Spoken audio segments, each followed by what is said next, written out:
আচ্ছা, আমরা আজকে সিএমইউ এর অস্পেক কোশ্চেন নিয়ে আলোচনা করবো। তো অস্পেক কোশ্চেনে আমরা জানি যে 10টা স্টেশন থাকে। 10টা স্টেশনের মধ্যে আমাদের একটা স্টেশন কিন্তু মাস্ট থাকবে হলো এক্স রে।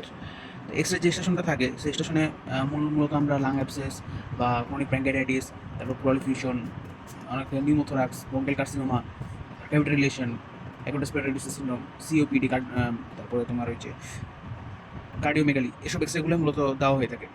এক্সরেগুলো আমরা দেখতে পাচ্ছি এখানে অনেকগুলো এক্সরে আছে। এক্সরের মধ্যে এই এক্সরেটা যদি দিকে আমরা লক্ষ্য করি, এক্সরের দিকে লক্ষ্য করলে দেখবো যে এখানে একটা ডেন্স হোমোজেনাস অপাসিটি আছে। এক্সরের ক্ষেত্রে কিন্তু আমাদের মনে রাখতে হবে আমাদের যেটা রাইট সাইড পেশেন্টের কিন্তু লেফট সাইড, কারণ পোস্টেরিয়র ভিতরে এক্সরেটা করা হচ্ছে। তো এটা কিন্তু আমাদের পেশেন্টের লেফট সাইড, এটা আমার রাইট সাইড না, এটা পেশেন্টের কিন্তু লেফট সাইড। এই জিনিসটা খেয়াল রাখতে হবে, এটা পেশেন্টের লেফট সাইড, এটা পেশেন্টের রাইট সাইড। তাহলে আমরা যদি এখন বলি এখানে এক্সট্রা ফাইন্ডিংস কী আছে, এক্সট্রা ফাইন্ডিংসের মধ্যে আছে dense homogenous opacity of left side of the lung. কোন কোন জোন আছে? Lower zone and middle zone. Middle zone পুরোটা যদি আসে নাই, এবং lower zone and middle zone আছে। তোমরা বলতে পারি dense homogenous opacity of the left lung, lower zone and middle zone, মানে mid zone of the left lung, concave upper margin. Upper মার্জিনটা দেখা যায় আমাদের কনকেভ আপার মার্জিন। আমাদের কি ট্র্যাকে শিফট হয়েছে না? যেহেতু এখানে ফ্লুইড ঢুকছে, তাহলে এখানে কি ট্র্যাকেটা শিফট হয়ে গেছে, তাহলে trachea and mediastinum shifted to the right side. এবার যদি আমরা কস্টোফেনিক কার্ডিওফেনিক অ্যাঙ্গেল দিকে দেখি, costophrenic and cardiophrenic and costophrenic angle obliterate কোন সাইডে? Costophrenic and cardiophrenic angle obliterate হয়ে গেছে লেফট সাইডে, রাইট সাইডে এটা ইনটেক আছে। এই হলো আমার total extra findings. Extra findings পাইলাম। এক্সট্রা ফাইন্ডিংসের পর আমার যেটা একটা কোশ্চেন থাকতে পারে, এক্সট্রা ফাইন্ডিংসের পর যে ফিজিক্যাল ফাইন্ডিংসগুলো কী হতে পারে। ফিজিক্যাল ফাইন্ডিংস আমরা কী পাবো? যদি ইন্সপেকশন করি, ইন্সপেকশন হলে চেস্ট মুভমেন্টটা রেস্ট্রিক্টেড থাকবে, স্বাভাবিক।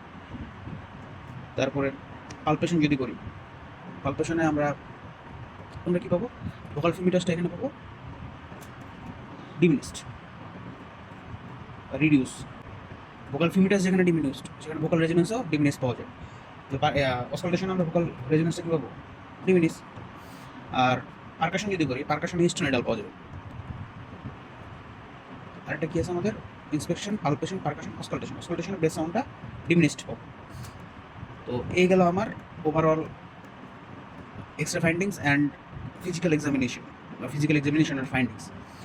এরপর একটা কোশ্চেন থাকতে পারে যে এই যে আমার মানে প্রলিফিউশনটা হয়েছে, প্রলিফিউশনটার কজ কী কারণে হয়েছে?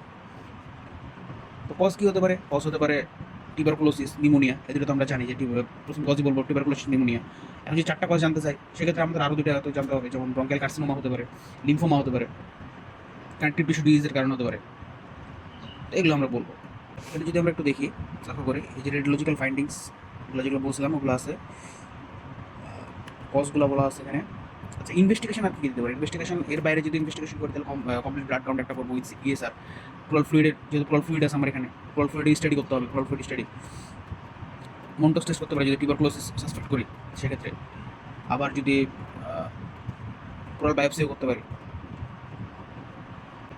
এখানেও দেখা যাবে যে এই ইয়াটা কিন্তু আবার কম, মানে কম জনকে এফেক্ট করছে। একদম লোয়ার জোন শুধুমাত্র এফেক্টেড, মিডিল জোন পর্যন্ত খুব একটা যায় নাই।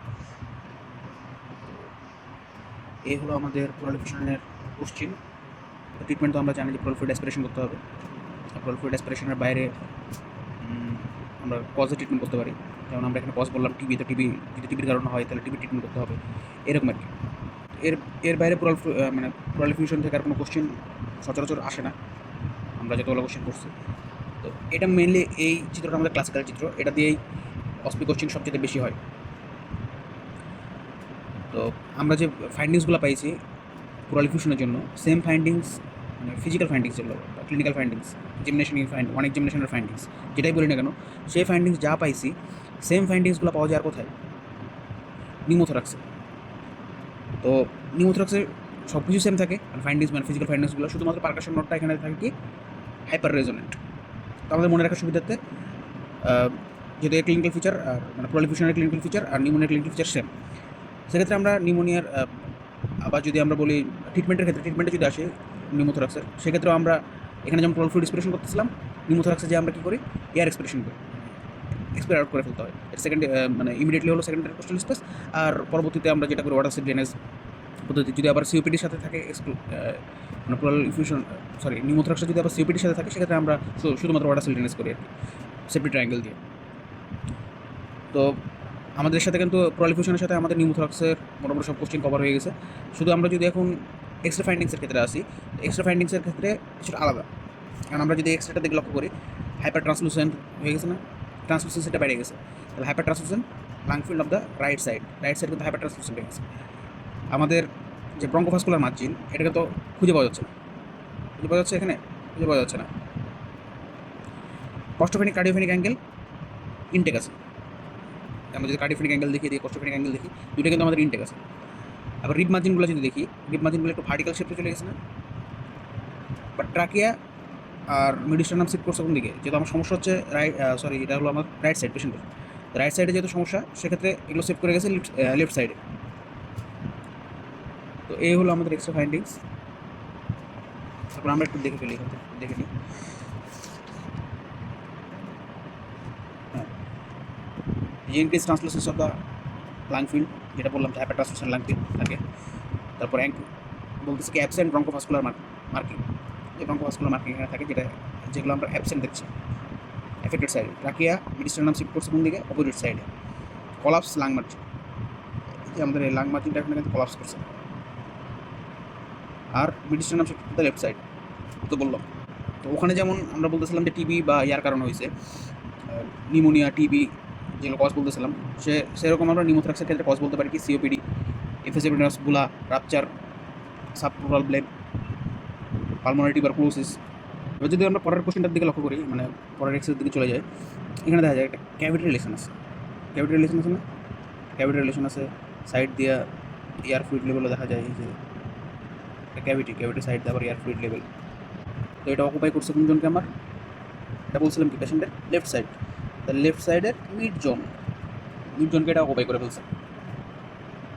তো মূলত আমাদের এটা ক্লাসিক্যাল এক্সরে না, ক্লাসিক্যাল এক্সরে আর একটা থাকে, আমরা হয়তো সামনে ইয়ার মধ্যে পাবো। তো ওই ক্লাসিক্যাল এক্সরেটাতে এ সাইডে থাকে মেনলি। তো রাইট সাইডের লাং অ্যাবসেস হয়, এক্ষেত্রে আমার হলো লেফট সাইডের লাং অ্যাবসেস। তো এখানে যদি আমরা দেখার চেষ্টা করি, এই যে এটাতে এটা মোটামুটি একটা রাইট সাইড লাং অ্যাবসেস। তো লাং অ্যাবসেস থেকে আমাদের তো বললাম যে ক্যাভিটি রিলেশন থাকে, মিডিস্টার্নাম মিডিস্টার্নাম শিফট করে না, করার কোনো কারণও নেই। ট্রাকিয়ার মিডিস্টার্নাম শিফট করে নাই, কস্টোফেনিক কার্ডিওফেনিক অ্যাঙ্গেলগুলো ওয়েল ভিজিবল, অবলিটারেট হয় না, কোনো হয় না। সেক্ষেত্রে আমরা এটাকে বলতে পারি, হার্টের তো কোনো সময় চেঞ্জ দেয় না, সেক্ষেত্রে আমরা এটাকে কী বলি, লাং অ্যাবসেস। এবার আমার কোশ্চেন আসে ফিজিক্যাল ফাইন্ডিংস। ফিজিক্যাল ফাইন্ডিংস কি? ফিজিক্যাল ফাইন্ডিংস হলো পারকাশন নোটটা এখানেও ডাল থাকবে, স্বাভাবিক। ইন্সপেকশন যদি করি, ইন্সপেকশনে ইয়াটা চেস্ট মুভমেন্টটা রেস্ট্রিক্টেড হবে।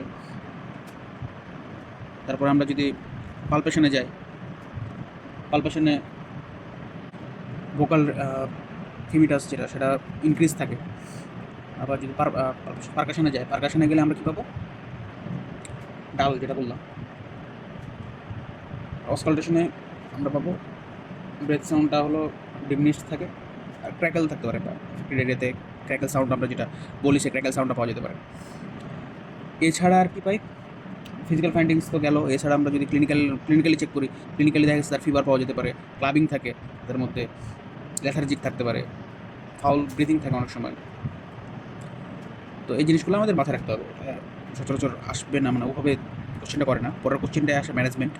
তো ম্যানেজমেন্টের ক্ষেত্রে আমরা পোস্টাল ড্রেনেজ করবোই, জানি যেটা। আর antibiotic treatment, AGM, azithromycin, metronidazole, gentamicin, 3টা ড্রাগসের ট্রিটমেন্ট করা হয়। এছাড়া পার্কিনসন্স অ্যাসপিরেশন করা হয়। তো আমার অনেক সময় কোশ্চেন করে 2টা বা 3টা ট্রিটমেন্ট অপশন বলো, এরকম 3টা লিখে দিলে হবে। কমপ্লিকেশনের মধ্যে সবচেয়ে বেশি যে কমপ্লিকেশনটা হয় সেটা হলো এমফাইমা হয়, ব্রঙ্কিয়াকটাইসিস হয়, সেপ্টিসেমিয়া, হাইড্রোনিমোথোরাক্স, প্লুরেসি, এগুলো হতে পারে। এছাড়া যদি আমরা বলি দুটো ডিফারেন্সিয়াল ডায়াগনোসিস কী হতে পারে? ডিফারেন্সিয়াল ডায়াগনোসিস হতে পারে পালমোনারি টিবি হতে পারে, এটা লাং কার্সিনোমা হতে পারে, এছাড়া প্লুরাল ইনফেক্ট হতে পারে। এখানে আমরা ইনভেস্টিগেশন কী করতে পারি? ইনভেস্টিগেশন করতে পারি, একটা হলো কমপ্লিট ব্লাড কাউন্ট করতে পারি, CBC with ESR, CRP test করতে পারি। তারপর স্পুটাম কালচার করা যায়, ব্লাড গ্লুকোজ লেভেলটা দেখা যায়, সিটি স্ক্যানও করা যায় অনেক সময়। এগুলো আমাদের লাং অ্যাবসেস। মোটামুটি আমরা 3টা কভার করে ফেলছি। সিওপিডিটা কভার হয়ে গেছে। সিওপিডিতেও আমরা ওই সেম যদি যে নিউমোথ্রাক্সের ইয়াতে আসি, তো নিউমোথ্রাক্সের এক্সেট্রাতে যদি আসি, তো এর ফাইন্ডিংসগুলো মোটামুটি এরকমই থাকে। রিপসগুলো একটু ভার্টিক্যালি শেপ থাকে, হার্টের কিছু চান্স থাকে, যেমন হার্টটা টিউবুলার শেপ হয়ে যায়। সিওপিডির ক্ষেত্রে আমাদের হার্টটা হবে কি টিউবুলার শেপ। এই যে হচ্ছে এই ইয়েটা যদি দেখি আমরা 12 নম্বর না, আচ্ছা এই 11 নম্বরটা যদি দেখি, এই যে tubular shape heart, tubular shape heart, এটা কিন্তু সিওপিডির টেক্সটে। তো আমরা আছে এই 3টা মোটামুটি আলোচনা করছি, আর বাকি 2-3টা দেখা যাক পরের ইয়াতে, পরের ভিডিওতে আলোচনা করবো।